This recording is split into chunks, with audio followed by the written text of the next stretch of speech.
아이가 방치된 사고는 처음이 아닙니다.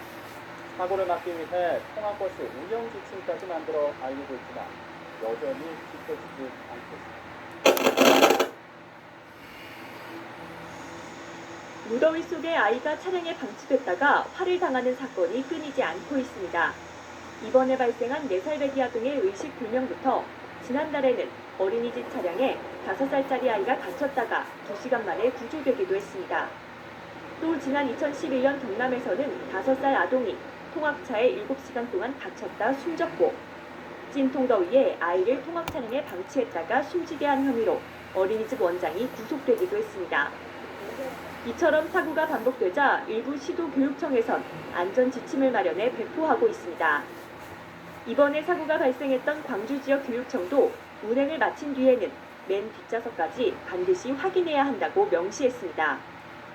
하지만 지침이 제대로 지켜지지 않아 어른들의 무심함이 아이들을 사지로 몰았다는 지적이 나오고 있습니다. 이와 함께 4살 여자 어린이가 통학 차량에 치여 숨진 사고를 계기로 통학버스의 안전규정을 강화하는 이른바 세리미법이 시행됐지만 사고는 끊이지 않고 있습니다. 어린이 통학 차량 사고를 막기 위해 인솔교사와 운전기사 등을 대상으로 안전교육을 강화해야 한다는 목소리가 커지고 있습니다. YTN 최아영입니다. 씻고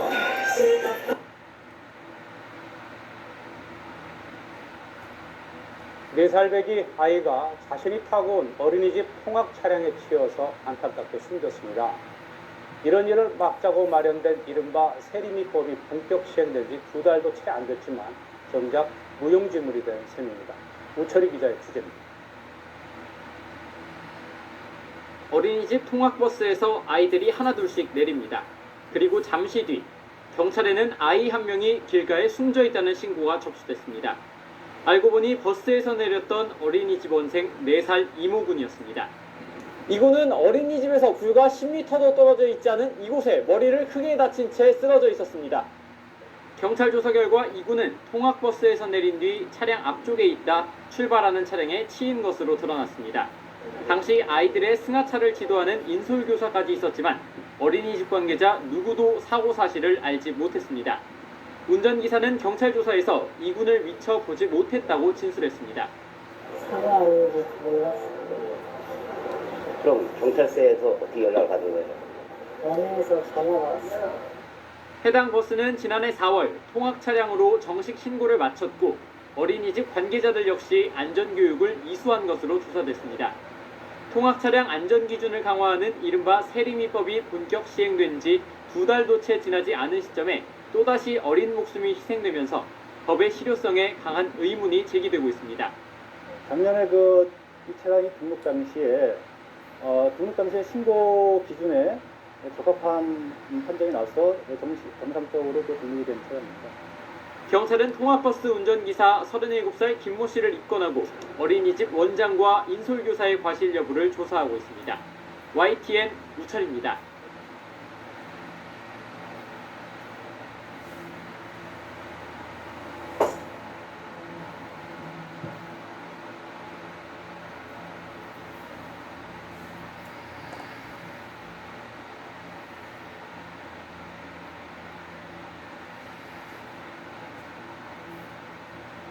고등학교 통학버스가 진도길에 신호를 위반하고 달리다 사고가 났습니다.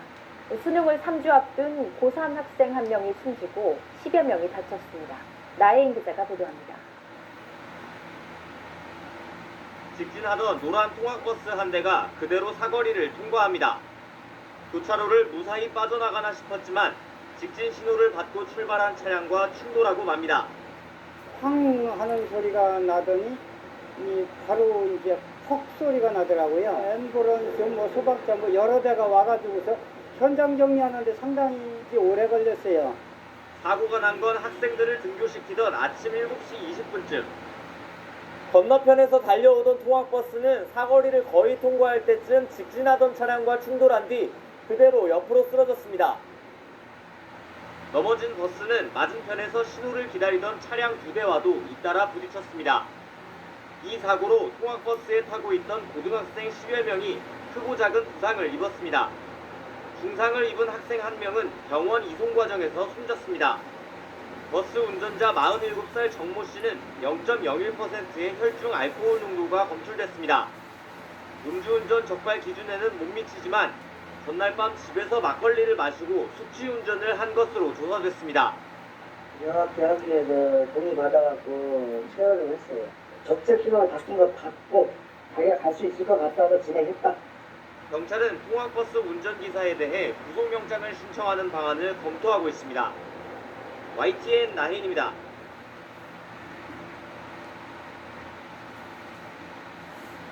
주민이라 거듭납니다. 트럭 비싼데.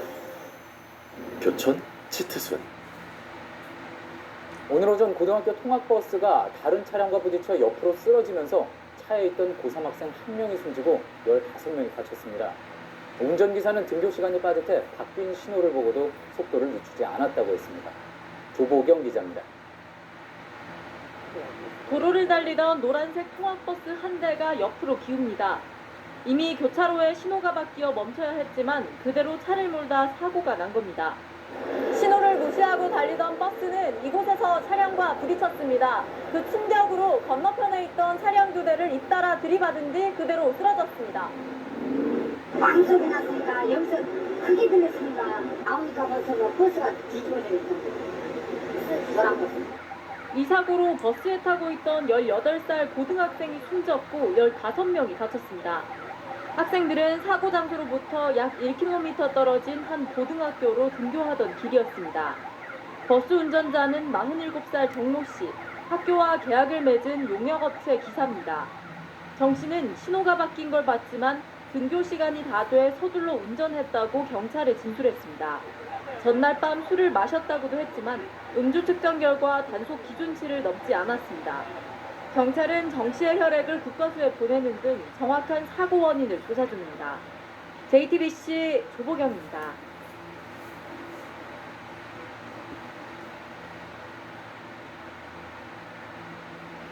(70대) 운전자가 몰던 통학버스가 주유소로 돌진해서 차량 석 대를 들이받았습니다. 당시 통학버스에 어린이들이 타고 있지 않아서 대형 사고는 면했지만 2명이 부상했습니다. 어쩌다 이런 일이 벌어진 건지 강석 기자입니다. 중앙선을 넘은 노란색 통학버스가 주유소를 향해 돌진합니다. 주유기를 들이받은 통학버스는 조수석 쪽이 크게 찌그러졌습니다. 쾅 소리가 나면서 쳐다봤더니 먼지가 굉장히 심하게 나더라고요. 막 연기가 나고 그럴 때는 막 굉장히 겁이 났죠. 불이 날까봐. 통학버스가 인천의 한 주유소로 갑자기 돌진한 건 오늘 오전 9시쯤. 어린이 통학버스는 주차되어 있던 이 승용차와 충돌한 뒤 주유를 하기 위해 서 있던 트럭 2대를 들이받고 나서야 멈춰섰습니다. 이 사고로 통학버스 운전자 70대 A씨와 주유를 하고 있던 트럭 운전자 등 2명이 다쳤습니다. 사고를 낸 통학버스에는 어린이들이 타고 있지 않아 다행히 대형 사고로 이어지진 않았습니다. 통학버스 운전자 A씨는 주행 중 갑자기 핸들이 움직이지 않았다고 경찰에 진술했습니다. 음주나 약물은 아니고, 도로운전 쪽은 저희도 지금 가능성을 열어두고 조사를 진행할 방침이에요. 경찰은 자동차 운행 기록과 CCTV 분석 등을 통해 사고 원인을 조사할 계획입니다. TV조선 강석입니다.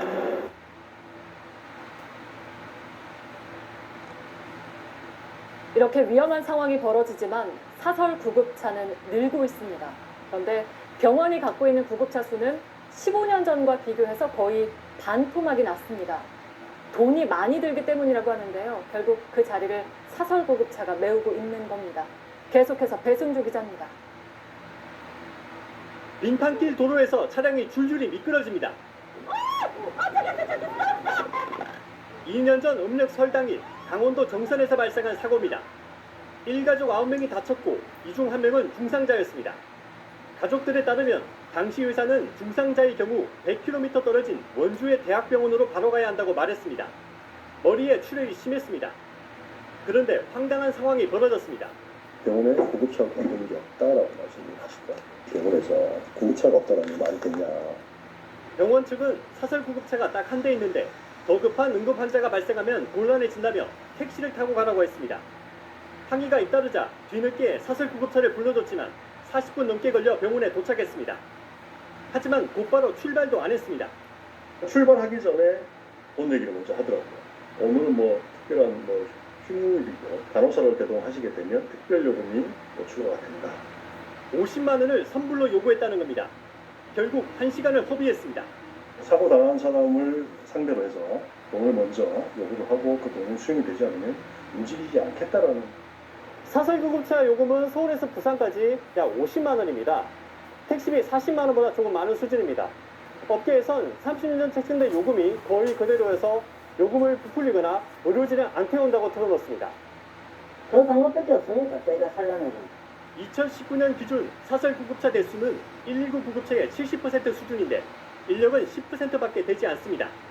한 해 전체 중증 환자 이송 60만 건 중 18만 건을 사설구급차가 맡았습니다. 외상 환자 이송은 목숨이 달린 문제인데 국가가 환자 생명을 방치하는 꼴입니다. 지난해 2월 의료법이 개정돼 병원에서 구급차를 위탁할 수 있도록 선택권도 줬습니다.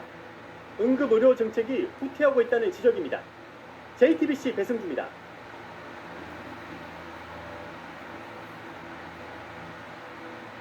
CJB는 얼마 전 생명이 위중한 교통사고 환자를 어디에 어떻게 후송할지를 놓고 벌어지는 현장의 난맥상을 보도해드린 적이 있습니다.